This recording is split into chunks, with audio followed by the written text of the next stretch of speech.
মুখ্যমন্ত্রী বলেছেন, আমরা বঞ্চিত এবং যোগ্যদের পাশে সর্বতোভাবে থাকব, মানবিকভাবে ও রাজনৈতিকভাবেও থাকব। শুধু তাই নয়, মুখ্যমন্ত্রীর ওপর ভরসা রাখুন, বললেন শিক্ষামন্ত্রী। দেখুন, কালকে মাননীয় মুখ্যমন্ত্রী ব্যুরো বিশদে রিপোর্ট, এটা নিয়ে ক্রাইম সাংবাদিক প্রেস, বৈঠক বেঙ্গল আপনাদের সঙ্গে নিউজ। করেছেন। আমার আর বলার বিশেষ কিছু অবকাশ আছে বলে বা পরিসর আছে বলে আমি মনে করি না। আমি খালি একটা কথাই বলতে পারি, আজকে তো স্কুল সার্ভিস কমিশনও সাংবাদিক বৈঠক করেছে, ফলে যা মূল কথাটা লিগ্যাল বা টেকনিক্যাল ক্লারিফিকেশন তো ওরাই দেবে। আমি যেটা আমার বিভাগীয় দায়িত্ব থেকে বলতে পারি যে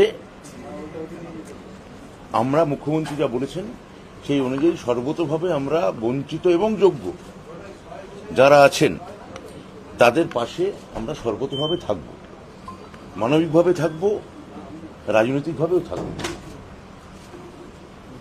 এক দুই, এই যে আপনারা যেটা বলছেন টেইন্টেড বা আনটেইন্টেড, বা এক দলের বেতন ফেরত দেওয়া হবে আরেক দলের বেতন ফেরত দেওয়া হবে না, এই কথাগুলো তো আমার কথা নয়। এগুলো মহামান্য প্রধান বিচারপতির জাজমেন্টে প্রতিটি পাতায় আছে, মানে বেশ কয়েকটা পাতায় আছে, 28 নম্বর অনুচ্ছেদে খুব স্পষ্ট করে আছে।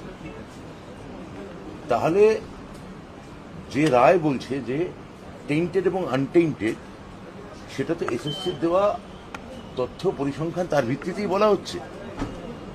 তাহলে আপনারা যেটা বলছেন যে যোগ্য বা অযোগ্য এসএসসি ভাগ করতে পারেনি, তা নয়।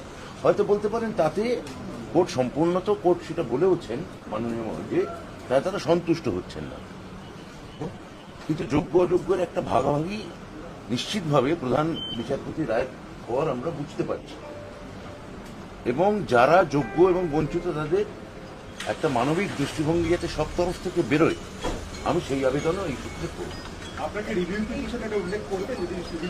দেখুন, রিভিউ পিটিশন বা ইত্যাদি এই টেকনিক্যাল বা লিগাল প্রশ্নগুলো, এগুলো তো এসএসসির ব্যাপার।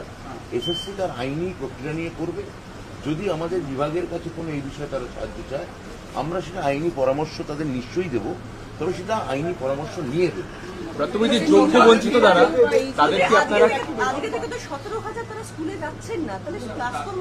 আমার মনে হচ্ছে যে এটা এই তথ্য ঠিক নয়।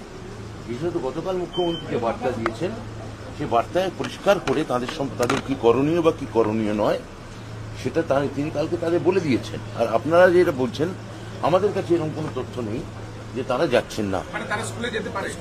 আমি তো এরকম কথা বলতে পারি না। আমি বলছি যে মুখ্যমন্ত্রী কালকে যেটা বলেছেন এবং মহামান্য বিচারপতি যেটা বলেছেন, সেটার পর যদি কোনো টেকনিক্যাল বা কোনো লিগ্যাল ক্লারিফিকেশন, সেটা তো এসএসসি আজকে জানিয়েছে। তো এসএসসি জানিয়েছে যে তারা মহামান্য প্রধান বিচারপতি সুপ্রিম কোর্টের কাছে তার একটা লিগ্যাল ক্লারিফিকেশন চাইবে। তো তার আগে মুখ্যমন্ত্রী যে মানবিক বার্তা দিয়েছেন, আমি আবার বলছি, তার উপর সমস্ত শিক্ষককে বলবো ভরসা রাখুন।